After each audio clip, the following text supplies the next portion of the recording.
एक घास प्रेमाचा खास तुमच्यासाठी. तर आज आपण जाळीदार असा रवा केक बनवणार आहोत, तो सुद्धा पायनॅपल फ्लेवरचा.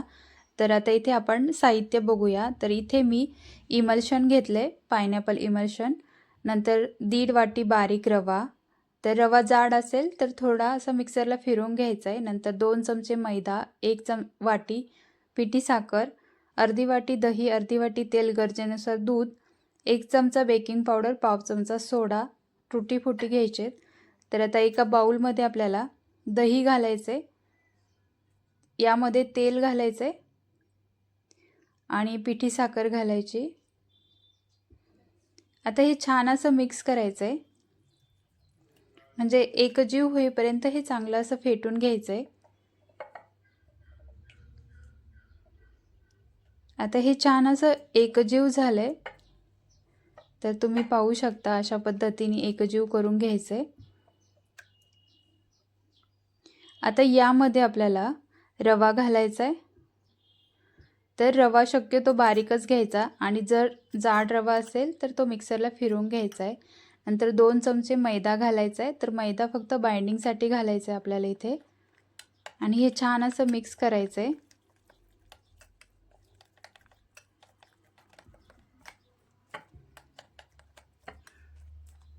तर आता इथे आपल्याला गरजेनुसार दूध घालायचं आहे.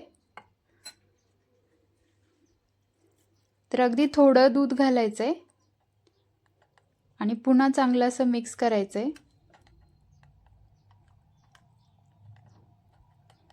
आता हे आपल्याला 10 मिनिटांसाठी असंच बाजूला ठेवून द्यायचं आहे, म्हणजे रवा छान फुलला जाईल. आता इथे टीन तयार करून घेऊ, तोपर्यंत रवा छान असा फुलला जाईल. आता टीनला थोडंसं तेल लावायचं आहे आणि यावर आता मैदा घालायचा आहे. जर तुमच्याकडे बटर पेपर असेल तो सुद्धा वापरू शकता, पण आता साधा सोप्या पद्धतीने केक आहे, त्याच्यामुळं घरात जे साहित्य अवेलेबल असतं त्याचाच आपण इथे वापर करणार आहे. तर आता टीन तयार करून घेतला आहे. कढईसुद्धा फ्री हीट करायला ठेवूया. तर इथे मी कढईमध्ये एक जाळी ठेवते आणि आता झाकण ठेवून फ्री हीट करून घेऊया. आता बघूया, रवा पण छान फुलला आहे.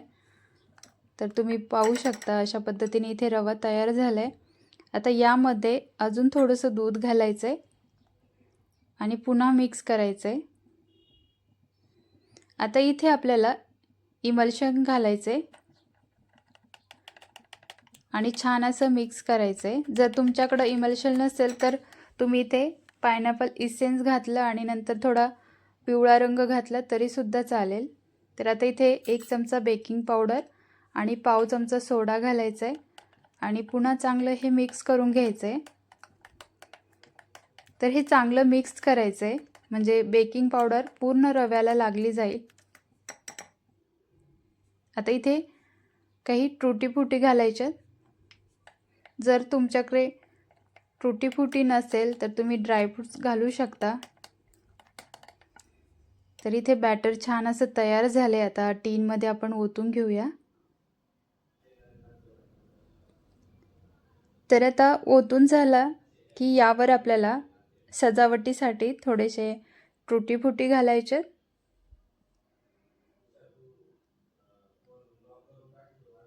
आता हे टॅप करून घ्यायचं आहे आणि आता आपल्याला कढईमध्ये 30 ते 35 मिनिटांसाठी हा रवा केक बेक करून घ्यायचा आहे. तर आता आपण 30-35 मिनिटांनी बघूया.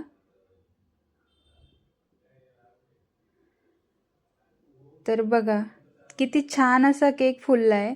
रवा असल्यामुळे हा केक दिसायला तर दाणेदार आहेच आणि खायला सुद्धा एकदम हलका आणि खूप चविष्ट होतो. तर बघा किती मस्त केक झालाय. तर आता थंड करून आपल्याला कडा सोडून घ्यायच्यात आणि केक पूर्ण थंड झाल्यावरच आपल्याला टीनमधून बाहेर काढायचं आहे. तर बघा किती छान फुललाय.